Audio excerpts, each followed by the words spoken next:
Segunda Reis, capítulo 23. Josias renova a aliança ante o Senhor. Então o rei convocou todas as autoridades de Judá e de Jerusalém.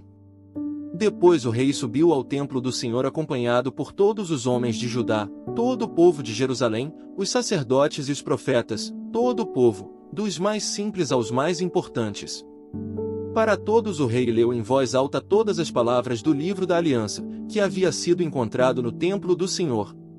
O rei colocou-se junto à coluna real e, na presença do Senhor, fez uma aliança, comprometendo-se a seguir o Senhor e obedecer de todo o coração e de toda a alma aos seus mandamentos, seus preceitos e seus decretos, confirmando assim as palavras da aliança escritas naquele livro. Então todo o povo se comprometeu com a aliança.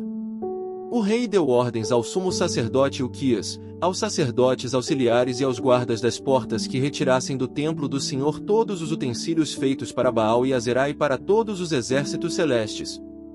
Ele os queimou fora de Jerusalém, nos campos do vale de Cedron e levou as cinzas para Betel.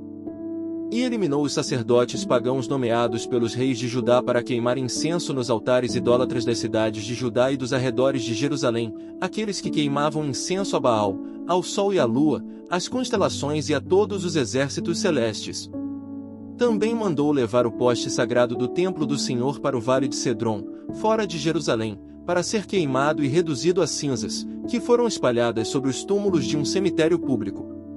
Também derrubou as acomodações dos prostitutos cultuais, que ficavam no templo do Senhor, onde as mulheres teciam para Azerá. Josias trouxe todos os sacerdotes das cidades de Judá e, desde Geba até Berseba, profanou os altares onde os sacerdotes haviam queimado incenso.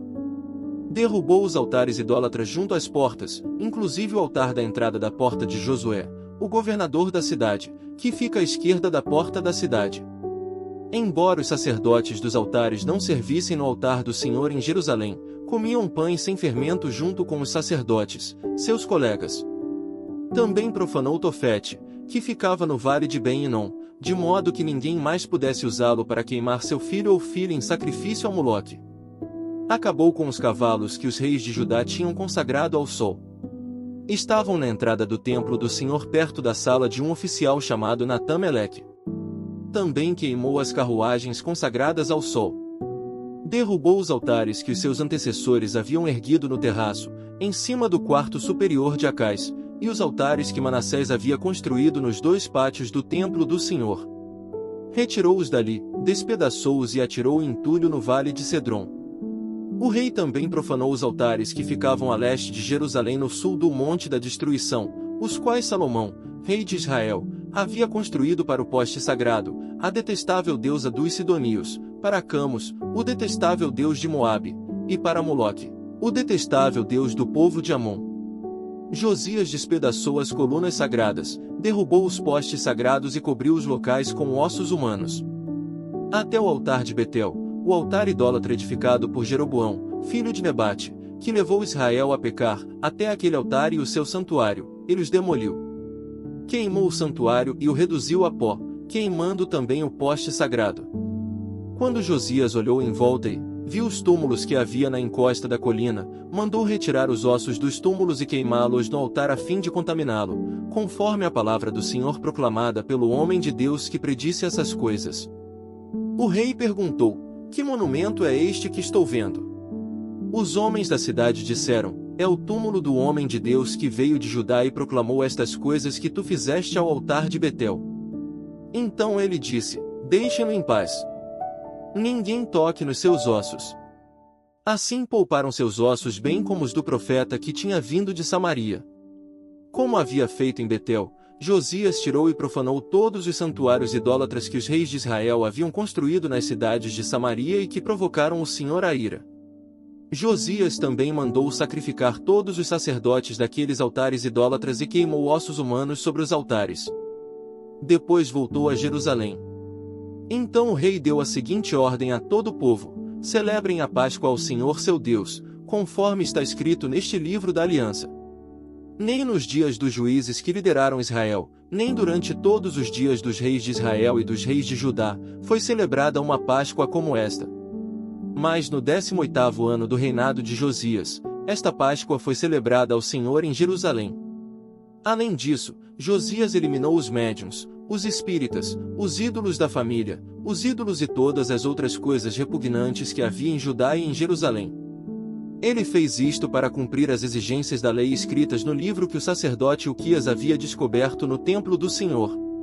Nem antes nem depois de Josias houve um rei como ele, que se voltasse para o Senhor de todo o coração, de toda a alma e de todas as suas forças, de acordo com toda a lei de Moisés. Entretanto, o Senhor não voltou atrás do fogo de sua grande ira, que se acendeu contra Judá por causa de tudo que Manassés fizera para provocá-lo à ira. Por isso o Senhor disse: também retirarei Judá da minha presença, tal como retirei de Israel, e rejeitarei Jerusalém, a cidade que escolhi, e este templo, do qual eu disse: ali porei o meu nome. Os demais acontecimentos do reinado de Josias e todas as suas realizações, estão escritos no livro dos registros históricos dos reis de Judá. Durante o seu reinado, o faraó Neco, rei do Egito, avançou até o rio Eufrates ao encontro do rei da Assíria.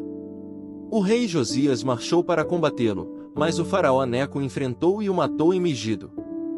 Os oficiais de Josias levaram o seu corpo de Megido para Jerusalém, e o sepultaram em seu próprio túmulo. O povo tomou Jeoacás, filho de Josias, ungiu-o e o proclamou como rei no lugar de seu pai. Jeoacás tinha 23 anos de idade quando começou a reinar, e reinou 3 meses em Jerusalém. O nome de sua mãe era Mutal, filha de Jeremias, ela era de Libna. Ele fez o que o Senhor reprova, tal como seus antepassados. O faraó Neco o prendeu em Ribla, na terra de Amate, de modo que não mais reinou em Jerusalém. O faraó também impôs a Judá um tributo de 3,5 toneladas de prata e 35 quilos de ouro. Colocou Eliaquim, filho de Josias, como rei no lugar do seu pai Josias, e mudou o nome de Eliaquim para Jeoaquim. Mas levou Jeoacás consigo para o Egito, onde ele morreu. Jeoaquim pagou ao faraó Neco a prata e o ouro. Mas, para cumprir as exigências do faraó, Jeoaquim impôs tributos ao povo, cobrando a prata e o ouro, de cada um conforme suas posses. Jeoaquim tinha 25 anos de idade quando começou a reinar, e reinou 11 anos em Jerusalém. O nome de sua mãe era Zebida, filha de Pedaias, ela era de Ruma. Ele fez o que o Senhor reprova, tal como seus antepassados.